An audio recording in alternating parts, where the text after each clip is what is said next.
nosotras somos Luisa Reyes y Jessica Hidalgo y vamos a hablar acerca de reacciones que salvan vidas, nuestra entrega final del proyecto. La química es parte de todas nuestras vidas, es una de las ciencias que ayuda a describir y explicar el universo. La podemos encontrar en donde sea, desde los alimentos que consumimos, los químicos que utilizamos para limpiar, el aire que respiramos e incluso en nuestros carros. Un ejemplo de cómo la química está presente en los carros son las bolsas de aire. Estas realmente no son infladas con aire o algún gas comprimido, se requiere de ciertas reacciones para que éstas se puedan inflar. Bueno, ¿y cómo es que las bolsas de aire funcionan? La bolsa es activada a través de un sensor que detecta el choque. Una vez que el circuito eléctrico sea encendido por el sensor, se enciende un gránulo de ácido de sodio, el cual es el componente principal de las bolsas de aire. Esto genera una rápida reacción que produce nitrógeno gaseoso, el gas que va a llenar nuestra bolsa a una velocidad de entre 150 a 250 millas por hora, todo esto en 40 milisegundos. Para producir el gas deseado, nitrógeno gaseoso, se necesitan una serie de 3 reacciones químicas. La primera, ácido de sodio, produce metal de sodio y nitrógeno gaseoso. La segunda, sodio más nitrato de potasio, produce óxido de potasio, óxido de sodio y nitrógeno gaseoso. La última es para contrarrestar los efectos tóxicos. Esta es óxido de potasio más óxido de sodio más óxido de silicio, produce un vidrio inofensivo que explicaré posteriormente. En nuestra primera reacción tenemos ácido de sodio, que ya mencionamos es el componente principal químico de las bolsas de aire.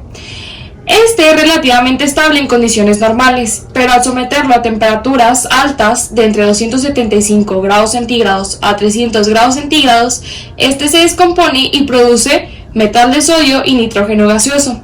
El metal de sodio es altamente reactivo y potencialmente explosivo, por lo que el propósito del nitrato de potasio de nuestra segunda reacción y el óxido de silicio de nuestra tercera reacción es remover este metal al convertirlo en vidrio de silicato, el producto de nuestra tercera reacción, que es un vidrio inofensivo y estable. Al ser el nitrógeno un gas inerte, su comportamiento se aproxima al de un gas ideal a la temperatura y presión de la bolsa de aire inflada. Es por esto que la ley de los gases ideales proporciona una buena aproximación de la relación entre la presión y el volumen de la bolsa y la cantidad de nitrógeno que contiene y por tanto la cantidad de sustancias que se necesitan para producirlo. Una vez que conocemos el volumen, que varía de entre 35 y 60 litros, y su presión, podemos hacer uso de la ley. Primero despejamos la fórmula para calcular el número de moles de nitrógeno gaseoso y nos queda que M es igual a presión por volumen entre la constante R por temperatura. Después tenemos que convertir nuestra temperatura a grados Kelvin, que solo se hace sumando 273.15 más los grados centígrados que tenemos. Luego reemplazamos los valores en la ecuación despejada para moles, que nos queda así: presión en atmósferas por volumen en litros entre la constante R, que es 0.08026 atmósferas por litros entre moles por Kelvin, por la temperatura en Kelvin. Ahora que se tienen los moles de nitrógeno, podemos calcular los moles necesarios de ácido de sodio para producir los moles de nitrógeno, y se hace multiplicando los moles de nitrógeno por los moles de ácido de sodio en la reacción entre los moles de nitrógeno en la reacción, y eso nos daría los moles de ácido de sodio. Después, por último, con la masa molar del ácido de sodio podemos calcular la cantidad en gramos que se necesitan para producir el nitrógeno, y esto se hace multiplicando los moles de ácido de sodio por los gramos de ácido de sodio, que es el peso molecular del compuesto, entre un mol de ácido de sodio, y nos va a dar los gramos de ácido de sodio. En toda reacción química ocurre un desprendimiento o absorción de energía, generalmente en forma de luz o calor. Dependiendo de la energía envuelta en las reacciones químicas, se dice que una reacción es endotérmica o exotérmica. Una reacción endotérmica es aquella en donde se absorbe calor y resulta en una variación de energía positiva. Por otro lado, una reacción exotérmica es donde se libera calor y resulta en una variación de energía negativa. A este calor absorbido o calor liberado se le conoce como entalpía. El calor es negativo cuando este se libera de un sistema y positivo cuando es absorbido por el mismo. El valor de la entalpía depende de si el calor es negativo.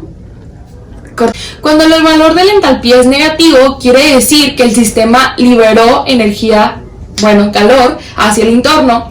Y por otro lado, cuando el valor de la entalpía es positivo, quiere decir que el sistema absorbió energía del entorno. Y es por esto que la acumulación de energía se calcula con la siguiente fórmula. Delta E es igual a delta H. H es el valor de entalpía de los reactivos en condiciones estándar, que esto es a temperatura de 25 grados, que se puede calcular como la entalpía de los productos menos la entalpía de los reactivos, menos la presión por volumen, ya que mencionamos que todo esto ocurre a una presión constante. En el caso de nuestra reacción que infla las bolsas de aire, el valor de la entalpía es negativo, por lo que nuestra reacción es exotérmica y la energía liberada en forma de calor es negativa. Hay que tener precauciones con nuestros productos y reactivos de las ecuaciones químicas involucradas en el inflado de la bolsa de aire, debido a su toxicidad, reactividad y el impacto ambiental que puedan tener. Por ejemplo, el sodio metálico es altamente explosivo, por lo que se debe manejar con el material de seguridad adecuado, como gafas, guantes y manga larga. Otra precaución es, después de que la bolsa de aire estalle, esperar 30 minutos antes de intervenir, ya que puede haber residuos de hidróxido de sodio. Por último, todo esto debe ser manejado por personal capacitado. Desde hace mucho, la industria automovilística comenzó a buscar opciones a manera de que los carros pudieran estar equipados con algo que de cierta manera redujera las lesiones que se pudieran ocasionar en caso de cualquier impacto o colisión.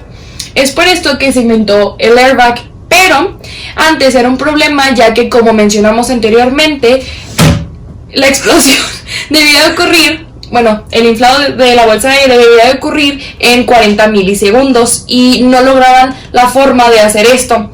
Al recurrir a la química se dieron cuenta que utilizando reacciones químicas podían hacer que esto pasara, y es por esto que las reacciones salvan vidas. Cuando ocurre un choque, la persona pega contra el volante y la fuerza que ejerce el volante sobre la persona la está ejerciendo en un área mínima del cuerpo, por lo que causa una lesión grave en esa área. Cuando se infla el airbag, al inflarse, el impacto que ejerce la bolsa sobre la persona está distribuida en una mayor área, por lo que reduce el impacto de las lesiones. Es así como el airbag salva las vidas. Por lo general, los automóviles se aplanan y reciclan al final de su vida útil, y las bolsas de aire nunca se retiran de los automóviles. Esto puede ser peligroso porque estas bolsas de aire todavía contienen ácido de sodio, cuya presencia durante el proceso de reciclaje de automóviles pone en peligro a los trabajadores y puede dañar el equipo de reciclaje y el medio ambiente. Debido a que no todas las bolsas de aire de los carros que no funcionan han sido utilizadas, es necesario primero detonarlas, ya que cuando un carro deja de funcionar es aplanado para ser reciclado y no sabemos cómo el ácido de sodio vaya a reaccionar, ya que este sigue en la bolsa de aire. Entonces lo tenemos que detonar, y esto lo tenemos que hacer lejos de la población para que no vaya a causar contaminación hacia las personas, ya que sabemos que el ácido de sodio al explotar se mezcla con el agua y produce hidróxido de sodio, y esto puede irritar a la nariz, la boca y los ojos. Muchas gracias, este fue nuestro proyecto. Sigamos creando reacciones que salven vidas.